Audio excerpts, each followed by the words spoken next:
Buen día con todos, somos estudiantes de la Facultad de Enfermería de la Universidad La Italo y Alfaro de Manabí. Estamos ahora en la cátedra de Fundamentos Farmacológicos para empezar un debate acerca de los factores de la variabilidad de la respuesta farmacológica. Estamos integrados por Molina Muñoz y Andrea, Moreira, Samantha Yamilek, Moreira Verduga, Alejandro Elizabeth, Parales Vélez, Karen Nayeli, y quienes habla, Ormazo Zambrano, Oscar Jesús. Este tendría que ser nuestro segundo debate dentro de lo que corresponde al semestre. Y como la vez pasada, también vamos a dar ciertas pautas para la realización del mismo. En primer lugar, todos los participantes deben tener su cámara encendida. Un segundo punto, el debate se realizará con la participación de los integrantes del equipo, dividido en dos grupos. Cada uno de estos grupos va a estar conformado por dos integrantes. El moderador proyectará las preguntas o temas a debatir y se le asignará a uno de los equipos donde cualquiera de los integrantes puede participar, o caso contrario, el moderador lo seleccionará. Quintos, refiriéndonos al punto anterior, si otro integrante del mismo equipo o un integrante del equipo contrario desea intervenir, deberá levantar la mano usando los iconos del Zoom. Y último punto, el debate va a finalizar con una pequeña conclusión. Ahora vamos a conocer a los integrantes de cada equipo. Primero tenemos el grupo A, formado por Moreira Alejandra Elizabeth y por Molina Muñoz y Andrea, y el grupo B, conformado por Moreira Samantha Yamilek y Parales Vélez Karen. Y el moderador, en este caso, quien les habla, Ormazo Zambrano, Oscar Jesús. Bien, como un pequeño antemano, antes de empezar con el debate, pues a darles una pequeña introducción de lo que fue nuestro tema, factores de la variabilidad de la respuesta farmacológica. Bien, básicamente aquí la historia de la terapéutica moderna pues, muestra que los medicamentos pueden ser unas extraordinarias herramientas para ayudarnos a restaurar la salud y poder prevenir las enfermedades, pero a la vez esta puede ser también la causa de importantes patologías. Y en sí la identificación de estos factores debe explicar las razones por las que lo observado en un paciente no va a ser necesariamente confirmado en todos los que presenten esta misma enfermedad. Asimismo, la variabilidad interindividual puede ser dividida en diferentes causas farmacocinéticas, por ejemplo la absorción, la distribución, metabolización y excreción, que pueden determinar diferentes intensidades y depuraciones de la respuesta. Bien, también pueden ser causas farmacodinámicas, donde la interacción fármaco-receptor es la que va a intervenir.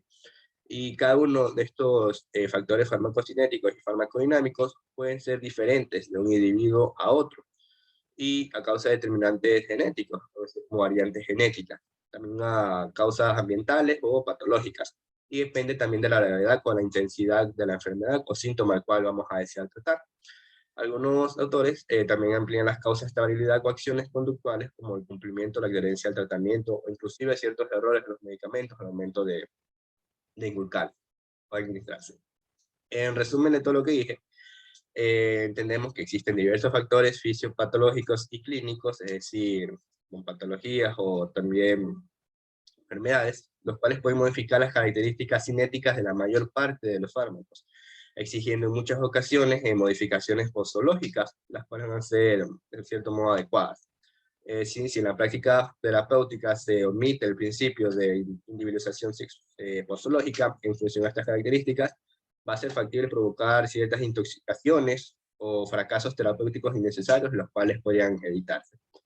Algunos de estos factores vendrían a ser el peso, el sexo, la edad, el embarazo, o ciertas patologías como insuficiencias hepáticas, insuficiencias cardíacas e insuficiencias renales. Son algunas de las que ya hemos hablado anteriormente en nuestro tema y que en este caso vamos a debatir. Una vez dicho esto, vamos a empezar con el debate y cada una de sus preguntas.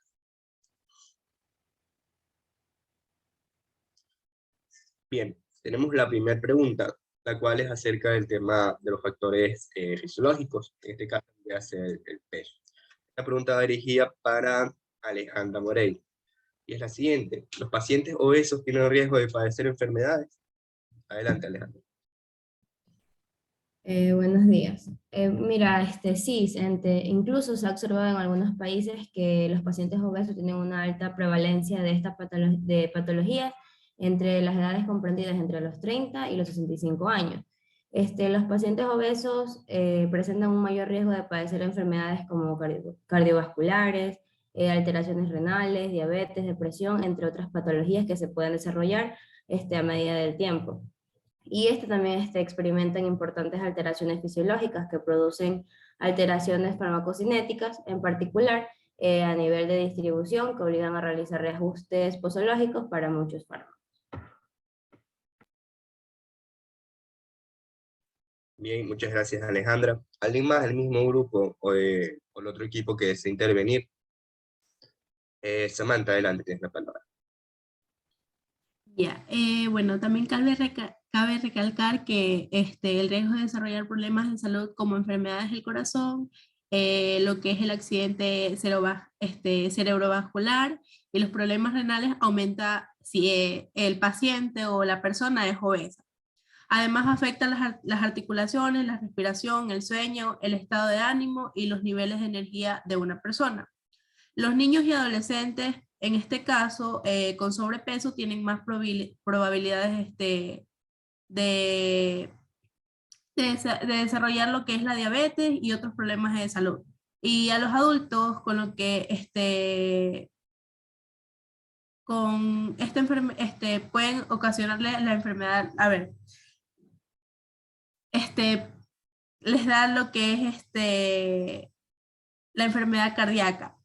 Por lo tanto, el sobrepeso puede afectar toda la calidad de la vida de una persona, tanto en niños, adolescentes y en adultos. Ok, muchas gracias Amanda. Bien, continuemos entonces con la siguiente pregunta. Bien, ahora vamos a ver acerca sobre los factores patológicos. La pregunta es la siguiente: ¿cuándo aparece la insuficiencia cardíaca? Y además, ¿cuáles son sus causas más comunes? Esta pregunta va dirigida para Nayeli Parranes. Ya, listo. Lo que primero tenemos en la primera pregunta, que es cuando aparece la insuficiencia cardíaca. La insuficiencia cardíaca aparece cuando el corazón no es capaz de cumplir adecuadamente su función.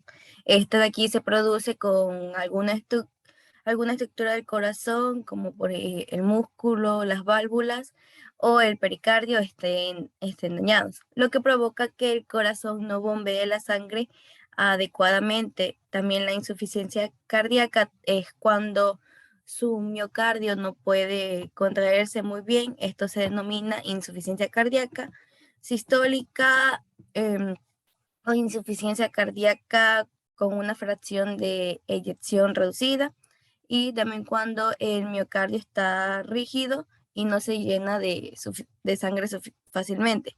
Aunque lo que es la potencia de bombeo es normal, esto se denomina insuficiencia cardíaca diastólica o insuficiencia cardíaca con una eyección preservada. Ya, respondiendo a la segunda parte de la pregunta, que es ¿cuáles son las causas más comunes? En esta de aquí tenemos que la enfermedad de la arteria coronaria es un estrechamiento o bloqueo de los pequeños vasos sanguíneos que suministran sangre y oxígeno al corazón. Esto puede debilitar el miocardio, ya sea a lo largo del tiempo o repentinamente. Y también tenemos que la presión arterial alta que no esté bien controlada, que puede llevar a que se presenten problemas de rigidez o eventualmente llevar al debilitamiento del músculo. Bien, gracias. Alejandra, ¿quisieras por favor agregar algo más a lo que dijo Nayeli? ¿Podrías? Ok.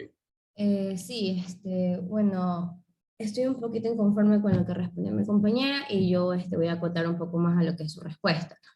Bueno, en la primera pregunta hubieron cosas que le faltó mencionar, como que la insuficiencia cardíaca y que existen también dos tipos de insuficiencia cardíaca, que está la insuficiencia cardíaca crónica y la insuficiencia cardíaca aguda. La crónica es la más frecuente y cuyos síntomas se manifiestan con lentitud a lo largo del tiempo, y esto va empeorando de forma paulatina o a medida del tiempo, ¿no? Como ya lo dije antes. Y la insuficiencia cardíaca aguda, que aparece repentinamente en muchas ocasiones tras un infarto, y los síntomas de esta son muy graves. Respecto a la segunda pregunta, es decir, a la segunda parte, mi compañera le faltó mencionar algunas de las causas más comunes de la insuficiencia cardíaca, que también tenemos de que a medida de que el bombeo del corazón se vuelve menos eficaz, la sangre puede acumularse en otras zonas del cuerpo. Y además se le denomina insuficiencia cardíaca congestiva al líquido que se acumula en los pulmones, el hígado, el tracto gastrointestinal, y al igual que en los vasos y en las piernas del paciente. Muchas gracias. Ok, muchas gracias, Alejandra. Bueno, con esto procedemos con la siguiente pregunta, la cual es igual acerca de factores patológicos. Y la pregunta es la siguiente: ¿cómo comienza la insuficiencia renal? En este caso, la pregunta iría para Triana. Listo. La insuficiencia renal ocurre cuando los riñones pierden de repente la capacidad de filtrar los desechos de la sangre. Cuando los riñones pierden la capacidad de filtración, pueden acumularse niveles nocivos de desechos y pueden desequilibrar la composición química de la sangre. Muy bien, gracias. ¿Alguien más desea añadir algo más? Nayeli, adelante. Completando un poco la información que ha mencionado mi compañera, la insuficiencia renal aguda, también llamada lesión renal aguda, se desarrolla fácilmente por lo general en menos de unos días. La insuficiencia renal aguda, esta de aquí es más común en las personas que ya están hospitalizadas. Sobre todo está en aquellas personas con enfermedades críticas que necesitan cuidados intensivos. La insuficiencia renal aguda, esta puede ser fatal y requiere de un tratamiento intensivo. Ok, Nayeli, muchas gracias. Bien, continuamos entonces con la siguiente pregunta, acerca de los factores patológicos igualmente. Y la pregunta es la siguiente: ¿en qué consiste la enfermedad de cirrosis hepática? Para cualquiera que desee responder esta pregunta. Yo la voy a responder.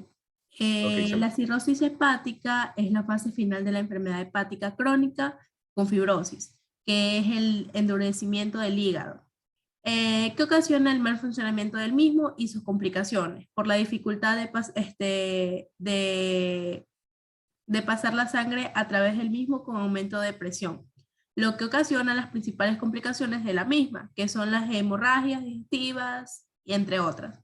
Existen otros tipos de complicaciones muy graves como la peritonitis bacteriana espontánea, que es la infección de la ascitis, y el síndrome de hepatorrenal o el síndrome de hepatopulmonar. muchas gracias, Samantha. Brianna, ¿tienes algo que agregar a esto? ¿Estás en contra de lo que quieras decir? Sí. Recordemos que la cirrosis también produce una reducción en el vaciamiento gástrico y colestasis biliar, con disminución en la secreción biliar, lo que afecta de manera negativa a la absorción de fármacos liposolubles. La insuficiencia hepática puede producir un aumento de la biodisponibilidad oral en algunos fármacos por disminución del efecto de primer paso debido al déficit en la actividad enzimática o en la reducción del flujo portal.